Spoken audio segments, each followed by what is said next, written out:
Well, thank you, DG, Honorable Bukola Olopade, DG, National Sports Commission, for the opportunity to talk to you and to have this interview. This interview is for Tony Bitoye TV, which is my YouTube channel, and it's a privilege to have you as the first guest that we are having this interview with on this platform. So thank you for the opportunity. I'm honored to be the first guest, as I also say a big hello to the audience and the viewers. And I want to use this opportunity to also appeal to those who are watching. Please go and subscribe, put on your notification, subscribe to the channel, and your notification should be on so that you can know when new videos are dropped on this platform. I would like to start by asking how you felt when that announcement was made that you had become the DG of the National Sports Commission, and also find out from you what the challenges have been since you became DG of the National Sports Commission. Before then, you've been in so many positions in sports, football, athletics, wheelchair basketball. You've been a man that has been well-rounded, not just in football, in so many other sports. Well, thank you, Tony. I was a bit under the weather the day the announcement was made, but I was sort of feeling somewhat on that day that something amazing was about to happen to my life. Because I did joke in my office as I was leaving the office. I did joke with my staff that you guys, you like laughing at me, you like making fun of me. Very soon I'll be the DG of the National Sports Commission. And I even went as far as saying, you'll be surprised that I'm not coming back to this office tomorrow. I'll be announced as the DG today. And it was just a joke. So I left, drove back home. On my way home, apparently, the announcement had been made. But my phone was off. I got home.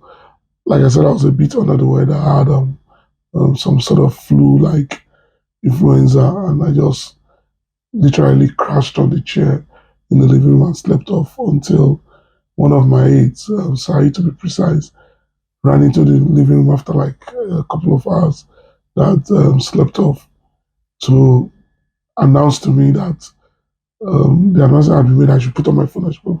That people were trying to get in touch with me. It was like medicinal. The announcement was medicinal because that cold, the influenza that I had, suddenly disappeared, and there was a rush of feel good factor immediately. But within 1 hour, 2 hours, the enormity of the assignment and the job of superintending over sports in Nigeria dawned on me, and I quickly remembered all the positives that my predecessors or those who had administered sport had achieved. And I quickly remember all the banana peel that they had gone through and all the negative that had come from naysayers. And immediately it dawned on me that it wasn't just another business or another job, or another sponsorship deal. It was Nigeria, the greatest country in the world. And I was being asked to go and superintend administratively the everyday operation of sports in the country, and it was a reality check. That was how the day went, the day of the announcement. Okay, so how would you, I mean, since your appointment as the DG, what would you say have been the challenges you faced as DG? I mean, the day the announcement was made, the reality dawned on you, but then the day you got into the job, up till now, I'm sure you've seen a lot more. So because I'm a pathological optimist who does not believe in seeing challenges or negativity, I go into every assignment with a positive mindset and with a confident belief that when we touch it, it will turn to gold. And because of that, I've not been able to even pinpoint what the challenges are, even as it is today. Because Tony, you must remember that this is what dreams are made of. Having administered sport in Ogun State as Commissioner for Sport, and having ran the most successful sports business I make bold to say in Nigeria. For me, it begs the answer to the question of saying that I do not have a choice. Myself and Malam Shehu Diko must work hand in hand with the team of technocrats at the commission to ensure that the mandate given to us by the father of the nation, President Bola Ahmed Tinubu, GCFR, are carried out. And that is exactly what we've been doing in the last 9 to 10 months. We've been very intentional in the way we've operated and administered sports. We've been very intentional with the way we are creating um, initiatives and policies that would not only change sports in a momentarily manner, but that can create sustainability and institutionalize the Sports Commission as the way to go for sport, not just at the federal level, but even at the state level. And that's why you see things like our grassroots development aggression when we talk about the introduction of IJA, getting into things like the African invited junior athletes. For those who do not know, introducing them into the National Sports Festival as a 38th state and achieving huge success. Because we had said that even one gold medal would have been enough, but we won 3 gold medals, about 8 silver medals, and almost 8 bronze medals. Some of those athletes are gradually becoming elite athletes. Rosemary Chukuma, for example, in athletics, and the young boy from Grange School who dominated swimming. He started swimming for the national team at the senior level. And those were the sort of things we wanted to achieve. We also immediately created the athlete grants. Though something similar to what the honorable minister that you worked with, my senior brother Sunday Dari, had introduced. The Adopt an Athlete initiative. But then we started looking for money from private sector to take care of the athlete. And we're still working heavily on getting more funding into that purse from the private sector. Hence, we didn't even put it in the budget. So any money you see being paid to them is coming from the private sector initiative. I mean, though we can get it from the budget from other welfare package in the budget line, but we have intentionally said this athlete grant must be funded from the private sector, and the private sector have been responding well. More importantly is the fact that the RINS agenda that the Commission has put together is geared towards the renewed hope on an initiative of sports economy, which is exactly what the renewed hope agenda of Mr. President has always been. Creating innovative tools on creating wealth for especially the indigent children, boys and girls, men and women, who, in our own case, are people who have worked so hard to discover that they are talented in a particular sports skill and have worked very hard to get to the pinnacle of their careers. But what we have said is that wealth creation must start from the grassroots. We must start to build a system where a 16, 15-year-old boy or girl would believe that through this, I can be a professional. I don't have to be a doctor or a lawyer. Doesn't mean I should ignore education. I can even mix education and still achieve my goal. Miracle is a clear example. She won the CAA under 18 championship, went to Algeria. She's still in secondary school. She's in Tulip School in Abuja. She's still a secondary school young woman. She went to Algeria, dominated the tracks, won laurels. She's been given scholarship to go to America to study in a university. I think our greatest female athlete ever, Marion Yali, MFR, for that initiative. But again, Tony, it was an initiative you, Mary, and Sunday Dari worked on when you guys were there, where you signed an agreement between Tulip School and the ministry.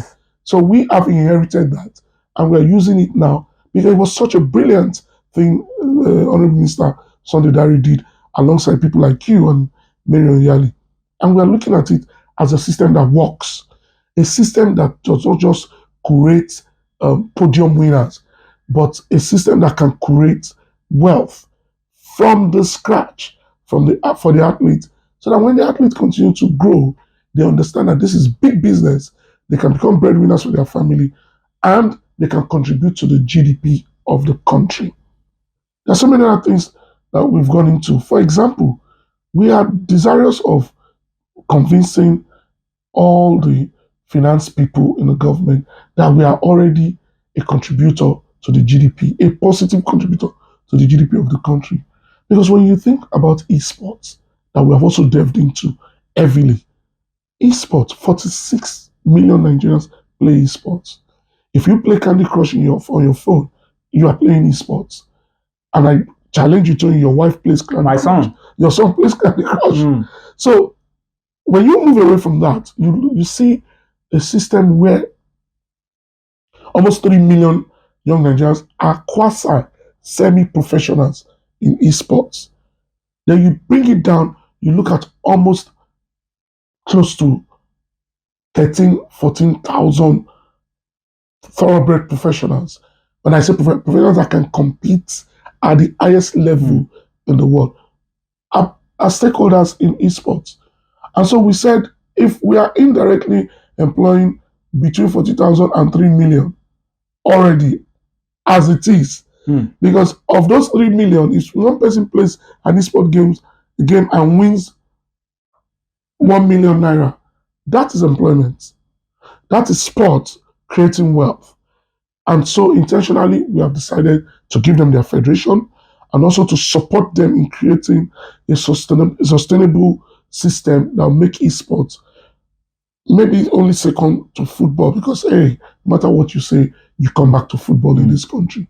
Football also on its own creates employment in thousands every year, but people tend to forget it. So what are we doing? We're trying to encapsulate all of this, have a system that shows that sports is a contributor to the GDP without a doubt. That shows that sports creates wealth, even more than fintech, if you look at it, because fintech is a community of young billionaires and millionaires being created. I'm not against that because they also are creating employment. But when you look at sports, sports spreads beyond your comprehension. And we're talking about 43 different sports. Scrabble. We have people who are gainfully employed playing Scrabble and chess for Nigeria. One of the biggest personalities today in sports globally is Tunde Onokoya, who is my neighbor right here in Magodo Brooks. True Chess. True Chess is on CNN, is everywhere, is a global name through a board game that is also a recognized sport under my leadership and Shehu Diko's leadership. So you would agree with me, Tony, that in saying that there are challenges which can be manufactured by human beings, you must also acknowledge the fact that it is the most beautiful industry to work in, and it is the most beautiful industry to use to get to humanity and give yourself a feel-good factor that you are contributing to the growth of humanity. So yes, I'm not really saying any of those stuff. The other thing that we must speak about, Tony, is the fact that Nigerian sport has never been seen from the production point of view. We have always been seen from the consumption point of view, that we're a mosquito ministry, we're a mosquito agency, that all we do is collect, collect, collect. That is not what we want. Malashe Udiko and I and the entire team we work with are determined to create a production system where even in attending sporting events, we want to produce. That's why you see that we're bringing these big major events back to Nigeria, where petty traders can be empowered and energized through their businesses when they take part in those events. Look at the CA event in Abeokuta that just happened. Thousands of petty traders made brisk businesses and went on with profit. Forget the national sports, that's our Olympics, right? But we are saying we want to stop sending out dollars and spending naira to send people abroad to participate in events. We want people to bring their dollar money into this country, help the economy to grow through their own spending in participating in various sports they come to Nigeria to do, so that we become a production commission rather than a consumption commission. And I think to a large extent, we are succeeding in doing that because, as you know, we're already also bidding to host the Commonwealth Games. People say it's a big dream, but I'm happy Shehu Diko and I agree on this. We are both big dreamers. I'm going to come to ask about the Commonwealth Games, the 2020, the bidding and all of it. Yes. Before I take you to football and the other area, let me just end this discourse around the National Sports Commission with this question before I go into other areas. Let's go into the future. Let's see 2032, 2033. Maybe your last term, assuming your last term as DG of National Sports Commission. With the benefit of hindsight, you look back to a day like this. From that standpoint, what would you want as the legacies that you would have left for Nigerian sports? So a smart Alec pointed it out to us in a strategic meeting that in 2050, 850 million young Africans will be the bedrock and strength of African economy in 2050. In 2050? Yes. But he also narrowed it down to 2035. That by 2035, Nigeria will be the leader in youth employment, youth entrepreneurship, and youth empowerment in Africa. I think he put it at almost 30 million or so. Then he looked at me and said, just as you did now, and said, my mentor, what role do you think sports will play between 2035 and 2050?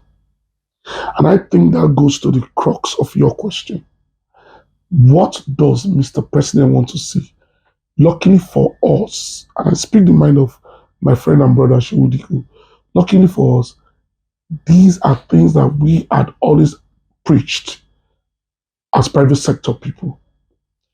Mr. President wants to see a sports ecosystem that is economic based, that is academic in nature. I have always said we need more young people to go study sports management.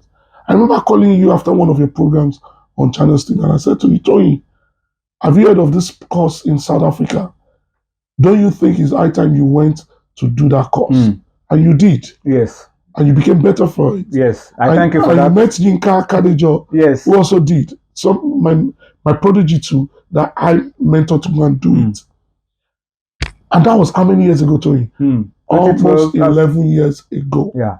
12, 13 years ago. 12, 13 years ago. That I had been preaching that we are just scratching the wall of the economic benefit of sports in Nigeria. But for us to get into the wall and dig in deep and create a trickle-down economy that touches the lives of millions of Nigerians, we needed more people to be educated on sports. And that is what I want to leave as a legacy. A very educated sporting industry, a very educated sports community that is driven by economic possibilities, that is driven by economic achievements, not just on podium standalone, but seeing more Obasis become OON and become wealthy through sports. Obasi just became a national honor holder. Obasi is my media aide. Okay. Your boy in the media just became Michael Obasi. Michael Obasi just became a national honor holder. As media officer of the Tigress. As media officer of the Tigress. A landlord in Abuja and $50,000 richer. These are the stories that I want to see by 2030, 2031, not just amongst the skilled participants alone, but also other stakeholders. I want to see more sports businesses resonate around the country. I want to see more people talk about different kind of funny sports. Roller skating is a big deal in terms of the naira and kobo outside the country. We can make a big business out of it. Well, I mean, you heard Shehu talking about Formula One. By the way, we never applied for Formula One. A group of gentlemen came to talk to us, and we said, you know what? Looking at the future is a possibility. Not that anybody be so for somebody to be perpetrating around that you want to do it in Abuja. Shehu Diko didn't say that, and the commission didn't say that. Just let me use this opportunity for the first time clarify. Anywhere to clarify that. But is this something that Nigeria deserves to have? Of course. Nigeria is big enough to have a Formula One stadium on our own. Have you seen what Governor Wike is doing in Abuja as Minister of the FCT? Have you seen the roads? It's building facilities and infrastructures that can be utilized for extreme sports. Extreme sports is big business. And so, at the commission, we are futuristic in our thought process. We are looking at esports and how many millions of young Nigerians it can empower. We are looking at extreme sports like Formula One, like roller skating. We are beginning to encourage the Bobsledge Federation to do more. Because don't also forget that we are working on invited diasporan athletes that will be part of the next festival.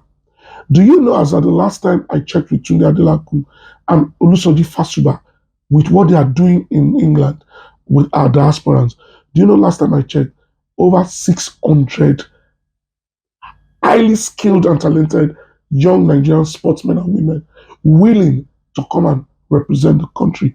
It was like the question I asked when I was commissioner in 2009, when they said, if you've not lived in the country for 1 year, you cannot pass. And I said, I mentioned my daughter's name. I said, so if my Adenike was a top swimmer and wanted to come and swim for Ogun State, you will give her that condition. You are telling me that she cannot swim because she lives in England. She's my daughter. She's a Nigerian. I should be proud enough to bring her back home. Thank God. That was 2009 that I mentioned that.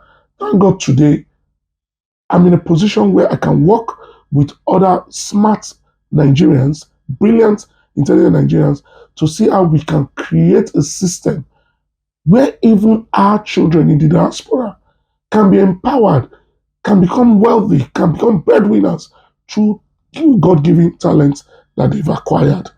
After all, the federal government have put in place an agency that deals with diasporans under BKW. So it's not rocket science to want to look at the future and look at sports that in 2030, 2031, 2032, as you asked, one can beat his chest to say, you know, Shehu, we did well here. We've done well. Let's see how this sustainable institutionalized commission that we have worked on can now be passed to the younger elements for Nigeria to be a greater country from where we would have left it in sports. Thank you. That's very insightful. Let's still talk about the National Sports Commission, and this time talk about the sports federations. We've talked about some of them already. But the challenge of the sports federation elections is always a very tricky one. How do you intend to navigate the pitfalls usually lined up for the sports minister, now the National Sports Commission, around sports federation election? That's the first one. And then a lot of these federations have governance issues. And that's one area that needs to be fixed if we must attract the kind of private sector funding that you are working on and that you are driving so passionately. So how do you intend to navigate the federation elections to avoid court cases or fights or different factions coming in, and then also solve the governance issues that have plagued many of these federations, making them unable to attract the kind of private sector funding that can drive sports forward? I will start by answering your last question first. Tony, we've achieved that already. We have said immediately after the election of the multiple federations, which will be in September, maybe into October, we have clearly stated what the vision, what the strategy must be. There must be a corporate governance structure. There must be a system where a chief operating officer from the private sector would come on board and see how they can market their various sports. I'm particularly very proud of what Uneka Animeze is doing right now with athletics. I have been privy to a few of our pitch to MDs of companies. I see the money coming in for athletics very soon because of the work Uneka and Aku Akazu are doing. Their combination is a clear example of what we've asked federations to do. Get somebody that is from the private sector on your board, get a CEO on your board, have a system where it is not just the sports inclined people, but also the business minded people, so that when you have your strategic meetings, you understand clearly that tomorrow we are talking to XYZ. Be able to put together um, proposals that can get to Afrexim. I'm going right to the top. That can get to Afrexim and speak their language. And speak their language. Afrexim will be able to say, $3 million chicken feed, we're supporting you. I have that strategy in place. I like what Obi and Blessing Ekwe are doing in badminton. Is a food that is cooking. But again, look at what badminton did. Went for a thoroughbred, educated sports technocrat, Blessing Ekwe, unheard of, unknown. But this woman has a master's degree in sports management, has a master's degree in business, and she has brought all of that to bear, working day and night. And every time she talks to me, she says, "Sir, we're not getting the money yet, but there's light at the end of the tunnel." And I'll say to her, guess what? In sports sponsorship, if anybody would know, I would know. Right? I was the king of sports sponsorship before I was called to go and do this job. I say it proudly, not arrogantly. You must wait and bid your time. You'll get a lot of no's. But the day you get your first yes, it will be monumental and you open doors for so many. Absolutely. So I encourage her. We have said federations must look that way. Congratulations to Ibrahim. He won his presidency yesterday in weightlifting. Yeah. Abdul Ibrahim is a clear example of how we want federations to operate. Very corporate minded, very astute, very hardworking, focus driven, and has a cooperative attitude with the commission.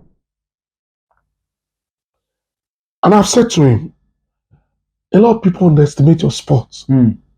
You are the African champion. You've been the African back to back, winning all African tournaments. The last one you went to in Mauritius, you went with only 6 athletes. You won 13 gold medals. And you won the competition. Egypt was there with their full complement, 16 lifters. Algeria, 16, Tunisia, 16 lifters. South Africa. But you went with only 6 and you won. And I asked him a question, where's your COO? Because with a chief operating officer, with a corporate person on your board, the first thing that would have come to their mind is, we do have a poster girl in Vivian. Can we put Vivian out there? Billboards on TV. Can SuperSport talk to Vivian? She speaks very good English. She's a magnificent lifter. She's number 3 in the world. Let's let the world see that we have a poster athlete on our side and see whether the money will not come in or not. But if you just stick to the old ways of operating your federations and you don't have a corporate structure, that money will continue to become elusive to you.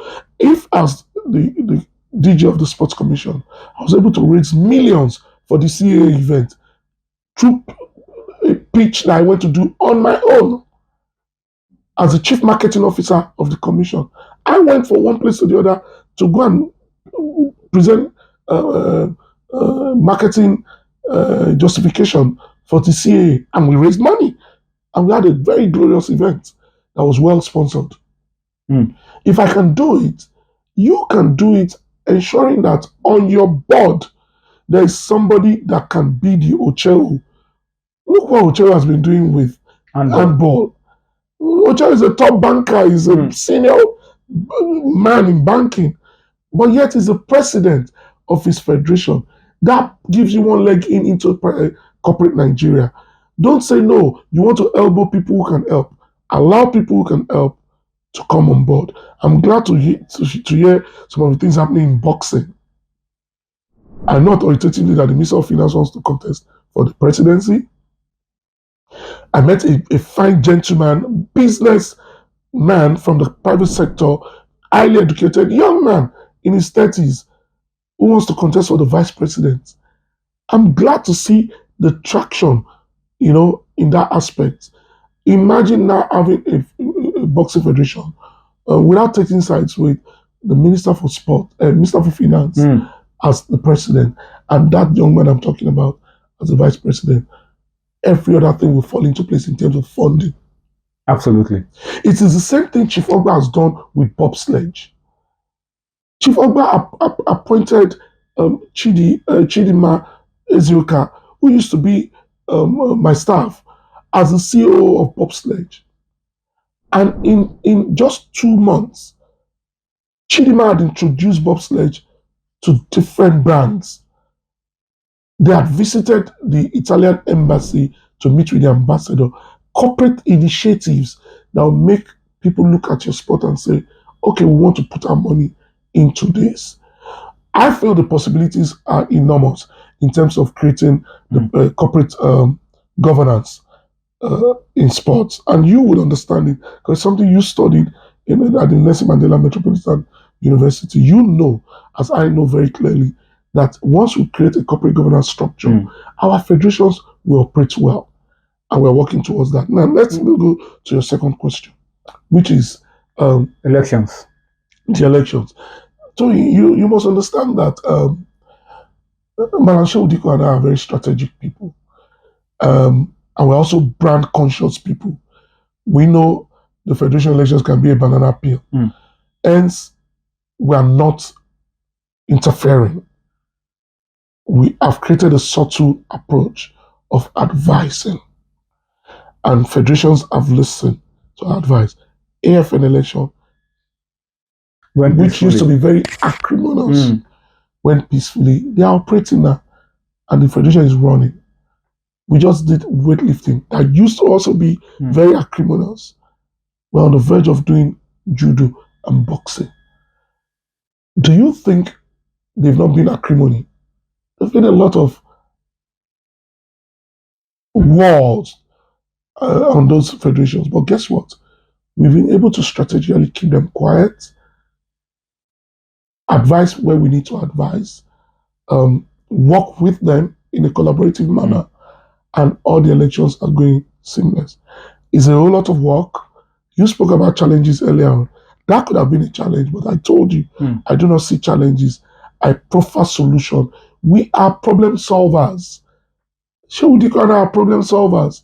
And when we see the problem, it is on us to quickly look for strategies on how to solve those problems. And we are doing that with the federations. I have no fear that we're going to have very successful federation elections across board.